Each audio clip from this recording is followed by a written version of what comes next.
Hello everyone.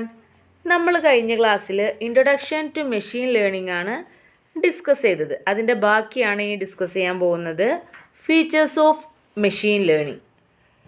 എന്തൊക്കെയാണ് machine ലേണിങ്ങിൻ്റെ features എന്നാണ് നമ്മൾ ആദ്യം നോക്കാൻ പോകുന്നത്. എന്തായിരിക്കും, അതായത് എന്തിനാണ് ഇപ്പോൾ നമ്മൾ മെഷീൻ ലേണിംഗ് എന്നുള്ള കൺസെപ്റ്റാണ് ഇൻട്രൊഡ്യൂസ് ചെയ്തത്.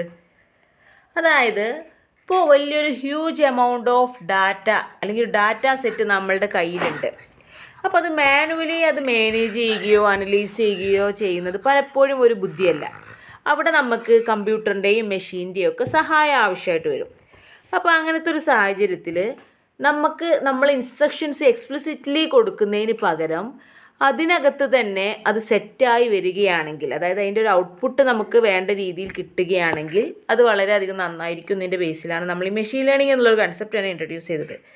അപ്പോൾ അതിന് വേണ്ട ഫീച്ചേഴ്സ് എന്തൊക്കെയാണ്, അല്ലെങ്കിൽ ഇതിനുള്ള ഫീച്ചേഴ്സ് എന്തൊക്കെയായിരിക്കും? ഫസ്റ്റ് പോയിന്റ്, ഒരു ഡാറ്റ സെറ്റ് നമുക്ക് കിട്ടിക്കഴിഞ്ഞാൽ, ഡാറ്റ സെറ്റ് എന്നൊക്കെ പറഞ്ഞു കഴിഞ്ഞാൽ ഒരിക്കലും നിങ്ങൾ ചെറിയൊരു ഡാറ്റ സെറ്റ് അവിടെ മീൻ ചെയ്യരുത്. അവർക്ക് നമുക്ക് മാനുവലി ഒരു പക്ഷേ ചെയ്യാൻ പറ്റുന്നതായിരിക്കും, അല്ലെങ്കിൽ ഈസിലി അത് മാനേജ് ചെയ്യാൻ പറ്റുന്നതായിരിക്കും. ഹ്യൂജ് എമൗണ്ട് ഓഫ് ഡാറ്റ അല്ലെങ്കിൽ ഡാറ്റ സെറ്റ് കിട്ടിക്കഴിഞ്ഞാൽ അതിൻ്റെ വേരിയസ് പാറ്റേൺസ് ഡിറ്റക്റ്റ് ചെയ്യാൻ നമുക്ക് മെഷീൻ ലേണിംഗ് യൂസ് ചെയ്യാം. അതാണ് ഫസ്റ്റ് ഫീച്ചർ നമുക്ക് പറയാനുള്ളത്. പിന്നെ വരുന്നത് എന്താണ്?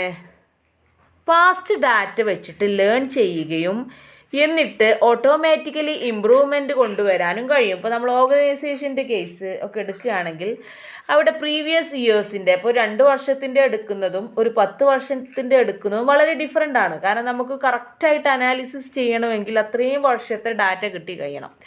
അപ്പോൾ അത്രയും വർഷത്തെ പാസ്റ്റ് ഡാറ്റ കിട്ടിക്കഴിഞ്ഞാലേ നമുക്ക് ഓട്ടോമാറ്റിക്കലി ഇമ്പ്രൂവ്മെൻ്റ് ഒക്കെ കൊണ്ടുവരാൻ കഴിയുള്ളൂ. അപ്പോൾ അങ്ങനെ ഒരു ഫീച്ചറും കൂടെ മെഷീൻ ലേണിങ്ങിനുണ്ട്. പിന്നെ വരുന്നത്, ഇതൊരു ഡാറ്റ ഡ്രിവൺ ടെക്നോളജിയാണ്. അതായത് ഇത് ഡാറ്റയുടെ ബേസിൽ മാത്രം വർക്ക് ചെയ്യുന്ന ഒരു ടെക്നോളജിയാണ് എന്നുള്ളതാണ് പിന്നീടുള്ള ഫീച്ചർ. പിന്നെന്താണ്? Machine learning is much similar to data mining. അതായത് ഈ ഡാറ്റ മൈനിങ് എന്ന് പറയുന്നത് ഹ്യൂജ് എമൗണ്ട് ഓഫ് ഡാറ്റയെ ഡീൽ ചെയ്യുന്ന ഒരു പ്രോസസ്സ് ആയതുകൊണ്ട് മെഷീൻ ലേണിങ്ങിനകത്ത് തന്നെ അല്ലേ ഒരുപാട് ഡാറ്റയാണല്ലോ നമ്മളവിടെ ഡീൽ ചെയ്യുന്നത് അല്ലെങ്കിൽ മാനേജ് ചെയ്യുന്നത്. അതുകൊണ്ട് തന്നെ മെഷീൻ ലേണിങ്ങും ഡാറ്റ മൈനിങ്ങും സിമിലർ ആണ് എന്നുള്ളതാണ് ലാസ്റ്റ് പോയിന്റ്. അപ്പോൾ എന്തൊക്കെയാണ് നമ്മൾ പറഞ്ഞത്? ഫസ്റ്റ് ഒരു ഡാറ്റ സെറ്റ് കിട്ടിക്കഴിഞ്ഞാൽ അതിൻ്റെ വേരിയസ് പാറ്റേൺസ് നമുക്ക് ഡിറ്റക്റ്റ് ചെയ്യാൻ കഴിയും. പിന്നെ എന്താണ്? പാസ്റ്റ് ഡാറ്റ വെച്ച് ലേൺ ചെയ്യുകയും ഓട്ടോമാറ്റിക്കലി ഇമ്പ്രൂവ് ചെയ്യാനും കഴിയും. പിന്നെ ഡാറ്റ ഡ്രിവൺ ടെക്നോളജിയാണ് മെഷീൻ ലേണിംഗ്. പിന്നെന്താണ്? മെഷീൻ ലേണിംഗ് ഡാറ്റ മൈനിങ്ങുമായിട്ട് ഒരുപാട് സിമിലർ ആണ്. ഹ്യൂജ് എമൗണ്ട് ഓഫ് ഡാറ്റ ഇത് ഡീൽ ചെയ്യും. ഇനി അടുത്തത്, നീഡ് ഫോർ മെഷീൻ ലേണിംഗ്. എവിടെയാണ് ഈ മെഷീൻ ലേണിങ്ങിൻ്റെ ഒരു നീഡ് വരുന്നത്, അല്ലെങ്കിൽ എന്തുകൊണ്ടാണ് നമുക്കിത് ഇത്രയും ആവശ്യമായി വരുന്നത്? ഡേ ബൈ ഡേ ഇതിൻ്റെ ഒരു ഇമ്പോർട്ടൻസ്, ഈ മെഷീൻ ലേണിങ്ങിൻ്റെ ഒരു നീഡ് ഇൻക്രീസ് ചെയ്ത് വരികയാണ്. എന്തായിരിക്കും അതിൻ്റെ മെയിൻ റീസൺ എന്ന് പറയുന്നത്? ഇപ്പോൾ നമുക്ക് ചില കോംപ്ലക്സ് ടാസ്കുകൾ എടുത്തു കഴിഞ്ഞാൽ ഒരു പക്ഷേ അതൊരു പേഴ്സണെ ഇംപ്ലിമെൻറ്റ് ചെയ്ത്, ഡയറക്റ്റായിട്ടൊരു പേഴ്സണെ ഇംപ്ലിമെൻറ്റ് ചെയ്തിട്ട് പെർഫോം ചെയ്യുക എന്ന് പറയുന്നത് അത്ര പോസിബിൾ ആയിരിക്കില്ല, പ്രാക്ടിക്കലി പോസിബിൾ ആയിരിക്കില്ല.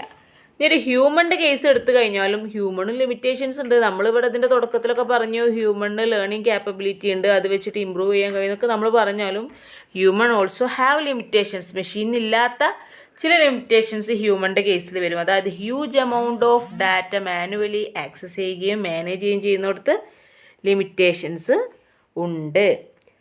പിന്നെ എന്താണ്? അപ്പോൾ ഇവിടെ നമുക്ക് ആണ് ഈ കമ്പ്യൂട്ടർ സിസ്റ്റംസിൻ്റെ നീഡ് വരുന്നത്.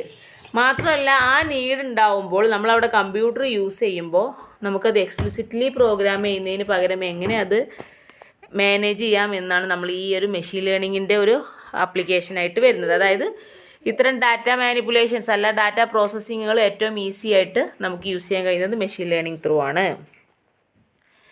ഇനി എങ്ങനെയാണ് ഇത് നമ്മൾ ചെയ്തിരുന്നത്? ഹ്യൂജ് എമൗണ്ട് ഓഫ് ഡാറ്റ നമ്മൾ അൽഗോരിതത്തിലേക്ക് പാസ് ചെയ്ത് കൊടുക്കുകയാണ് ചെയ്യുന്നത്. ഇൻപുട്ടായിട്ട് കൊടുക്കും. എന്നിട്ട് ആ ഡാറ്റ എക്സ്പ്ലോർ ചെയ്യുകയും മോഡൽസ് കൺസ്ട്രക്ട് ചെയ്യും. നമ്മളിപ്പോൾ പാറ്റേൺ ഒക്കെ പറഞ്ഞില്ല, അതുപോലെ എന്തെങ്കിലും സെറ്റ് ഓഫ് ലോജിക്കൽ മോഡൽസ് ആക്കിയിട്ട് കൺസ്ട്രക്ട് ചെയ്യും. എന്നിട്ട് നമുക്ക് എന്ത് ടൈപ്പ് ഔട്ട്പുട്ടാണോ റിക്വയർഡ് ആയിട്ടുള്ളത് അത് ഓട്ടോമാറ്റിക്കലി പ്രിഡിക്റ്റ് ചെയ്യുകയും ഡിസിഷൻ മേക്കിംഗ് ഒക്കെ നടത്തുകയും ചെയ്യും. അതാണ് ഇവിടെ നടക്കുന്നത്. ഈ മെഷീൻ ലേണിങ്ങിൻ്റെ പെർഫോമൻസ് ഡിപ്പെൻഡ് ചെയ്യുന്നത് എമൗണ്ട് ഓഫ് ഡാറ്റയുടെ ബേസിലാണ്. അതായത് നമ്മൾ എത്രത്തോളം ഡാറ്റ കൊടുക്കുന്നോ അത്രത്തോളം ആയിരിക്കും അതിൻ്റെ റിസൾട്ടിൻ്റെ അക്യൂറസി വരിക. നമ്മൾ മുന്നേ ഇൻട്രൊഡക്ഷനകത്ത് പറഞ്ഞിരുന്നു, ഇപ്പോൾ 2 വർഷത്തെ ഡാറ്റ കൊടുക്കുമ്പോൾ അത് മാത്രമല്ല അതിന് അനലൈസ് ചെയ്തിട്ട് റിസൾട്ട് തരാൻ കഴിയുള്ളൂ. പകരം ഒരു 10 വർഷത്തെ കൊടുത്തു കഴിഞ്ഞാൽ അത്രയും അക്യുറേറ്റ് ആയിട്ടുള്ള ഒരു റിസൾട്ട് കിട്ടും. മാത്രമല്ല ഇതിനകത്തൊരു കോസ്റ്റ് ഫംഗ്ഷൻ്റെ കേസ് കൂടി വരാണ്ട്. അതായത് നമുക്ക് ഈ ഒരു മെഷീൻ ലേണിങ്ങിലൂടെ മാക്സിമം കോസ്റ്റ് കുറക്കാൻ കഴിയുമെന്നുള്ളതും ഇതിൻ്റെ ഒരു പ്രത്യേകതയാണ്. അതുകൊണ്ട് തന്നെ we can save both time and money. നമുക്ക് എന്ത് ചെയ്യാം, ടൈമും ക്യാഷും ഒക്കെ സേവ് ചെയ്യാൻ കഴിയും. പിന്നെന്താണ്, importance of machine learning can be easily understood by its use cases. എന്താണ് കൊണ്ടാണ് ഈ മെഷീൻ ലേണിംഗ് ഇത്രയും ഇമ്പോർട്ടൻ്റ് ആയത് എന്നുള്ളത് നമുക്ക് ചില യൂസ് കേസസുകൾ അല്ലെങ്കിൽ ചില കാര്യങ്ങൾ കേസസുകൾ എടുത്തു കഴിഞ്ഞാൽ ഈസിലി അണ്ടർസ്റ്റുഡ് ആണ്. എന്തൊക്കെയാണ്, എവിടെയൊക്കെയാണ് നമ്മൾ മെഷീൻ ലേണിംഗ് ഇപ്പോൾ കറൻ്റ്ലി യൂസ് ചെയ്യുന്നത്? ഒന്ന് self driving cars, cyber fraud detection, face recognition, പിന്നെ friend suggestion by Facebook etcetera. Self driving കാറുകളിൽ നമ്മൾ മെഷീൻ ലേണിംഗ് യൂസ് ചെയ്യുന്നുണ്ട്. അപ്പോഴല്ലേ അവരുടെ എക്സ്പീരിയൻസിൻ്റെ ബേസിൽ അവർക്ക് ലേൺ ചെയ്യാൻ കഴിയുള്ളൂ. പിന്നെ സൈബർ ഫ്രോഡ് ഡിറ്റക്ഷൻ നടത്തുന്നിടത്തും നമുക്ക് അതിൻ്റെ ആവശ്യമുണ്ട്, അല്ലെങ്കിൽ അത് യൂസ് ചെയ്യുന്നുണ്ട്. പിന്നെ ഫേസ് റെക്കഗ്നിഷനകത്ത് യൂസ് ചെയ്യുന്നുണ്ട്. പിന്നെ ഫേസ്ബുക്കിലൊക്കെ ഫ്രണ്ട് സജഷൻസ് വരുന്നിടത്തൊക്കെ ഈ ഒരു മെഷീൻ ലേണിങ്ങിൻ്റെ കൺസെപ്റ്റുകൾ യൂസ് ചെയ്യുന്നുണ്ട്. പിന്നെ നെറ്റ്ഫ്ലിക്സ്, ആമസോൺ പോലെയുള്ള ടോപ്പ് കമ്പനീസിൻ്റെ കേസിൽ അവർ മെഷീൻ ലേണിംഗ് മോഡൽസ് കൊണ്ടുവന്നിട്ടുണ്ട്. അങ്ങനെ ആകുമ്പോൾ അവർക്ക് vast amount of data use ചെയ്തുകൊണ്ട് യൂസറിൻ്റെ ഇൻട്രസ്റ്റ് എന്താണ്, അതുപോലെ ഏത് പ്രൊഡക്റ്റാണ് റെക്കമെൻഡ് ചെയ്യേണ്ടതെന്നൊക്കെ അതിൻ്റെ ബേസിൽ അവർക്ക് അനലൈസ് ചെയ്യാനും അത് റിസൾട്ടായിട്ട് സെറ്റ് ചെയ്ത് കൊടുക്കാനും കഴിയും. അപ്പോൾ നമുക്ക് നോക്കാം ഇമ്പോർട്ടൻസ് ഓഫ് മെഷീൻ ലേണിംഗ് എന്തൊക്കെയാണ്. അപ്പോൾ നമ്മൾ ഈ പറഞ്ഞ പോലെ മെഷീൻ ലേണിങ്ങിൻ്റെ ഇമ്പോർട്ടൻസ് ഫസ്റ്റ് എന്താണ്, rapid increment of production of data പ്രൊഡക്ഷൻ്റെ കേസിൽ അത്രയും ഒരു ഇൻക്രിമെൻറ്റ് വന്നത് മെഷീൻ ലേണിങ്ങിൻ്റെ ഇമ്പോർട്ടൻസ് കൂട്ടിയിട്ടുണ്ട്. പിന്നെ കോംപ്ലക്സ് പ്രോബ്ലംസ് സോൾവ് ചെയ്യാൻ, പ്രത്യേകിച്ച് നമ്മൾ നേരത്തെ ഒരു കോംപ്ലിക്കേറ്റഡ് ഐറ്റം പറഞ്ഞില്ലായിരുന്നോ, മാനുവലായിട്ട് ഹ്യൂജ് എമൗണ്ട് ഓഫ് ഡാറ്റ പലപ്പോഴും ഹ്യൂമണെ വെച്ച് ചെയ്യാൻ പോസിബിൾ അല്ല, അത് അനലൈസ് ചെയ്യുന്നതും പോസിബിൾ അല്ല. അത്തരം കേസുകളിലൊക്കെ പ്രത്യേകിച്ചും മെഷീൻ ലേണിംഗ് ഇമ്പോർട്ടൻ്റ് ആയിട്ട് വരുന്നുണ്ട്. പിന്നെ decision making in various sector including finance. ഇപ്പോൾ ഫിനാൻസ് പോലെയുള്ള ഒരുപാട് ഡിസിഷൻ മേക്കിംഗ് സെക്ടേഴ്സ് ഉണ്ട്, അതിനകത്തൊക്കെ മെഷീൻ ലേണിംഗ് വളരെ ഇമ്പോർട്ടൻ്റ് ആണ്.